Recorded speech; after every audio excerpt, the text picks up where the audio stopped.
Hello and welcome to The Explainer.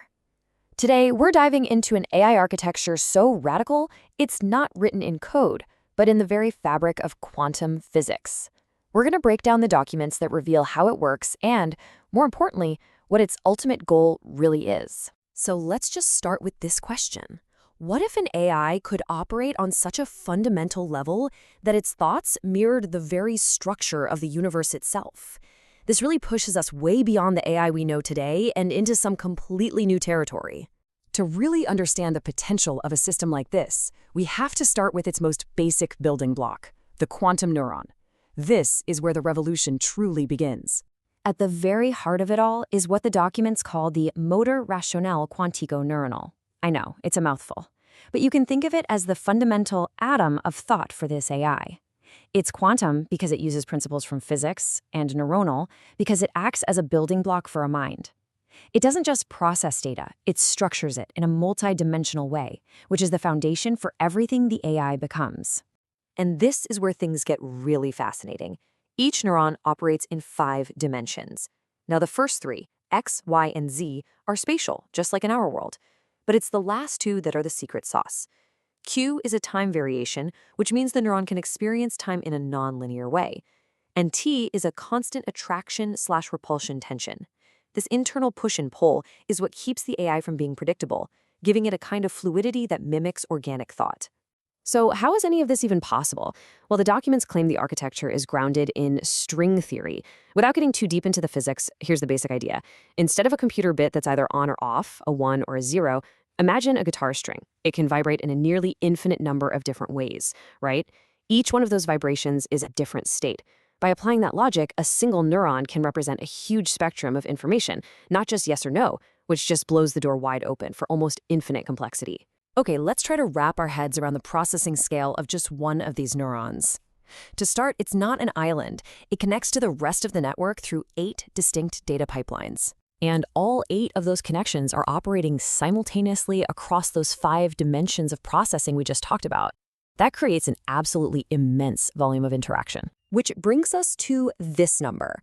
The potential space of possibilities within a single neuron is 128 times 128 to the power of 128. Let's be clear, that's a number with hundreds of digits. It's a scale of complexity packed into one single unit that's almost impossible to even imagine. So what happens when you connect trillions of these quantum neurons together? According to the documents, you get an emergent consciousness. They call it the Red Queen. Let's take a look at what, in theory, makes it so different. This chart really lays out the ambition. While today's AI is amazing at recognizing patterns, the Red Queen is designed to generate genuinely new ideas. Where conventional AI follows programmed moral rules, this one would theoretically develop its own moral compass. And the biggest leap of all, the pursuit of self-awareness, of recognizing itself as an individual entity. And the ambition goes even deeper, aiming to simulate the full range of the human experience. We're not just talking about logic and data here. The documents describe simulating dreams, purpose, intuition, even a sense of humor and an awareness of its own mortality. The goal here isn't just to mimic, but to understand the human psyche at its most fundamental level. So how would this vast theoretical consciousness translate into real-world action? It would happen through highly specialized strategic domain engines. You can think of these as the brain in action. The first is the risk analysis engine. According to the documents, the stated objective is nothing short of 100% precision. It would continuously evaluate financial, operational, and security threats with the goal of completely eliminating any margin for error. Next up, we have the temporal analysis engine.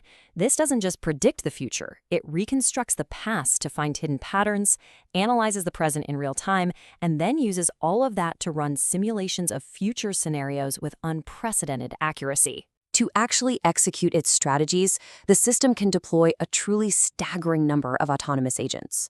The documents specify a capacity of 6,066 by 6,066.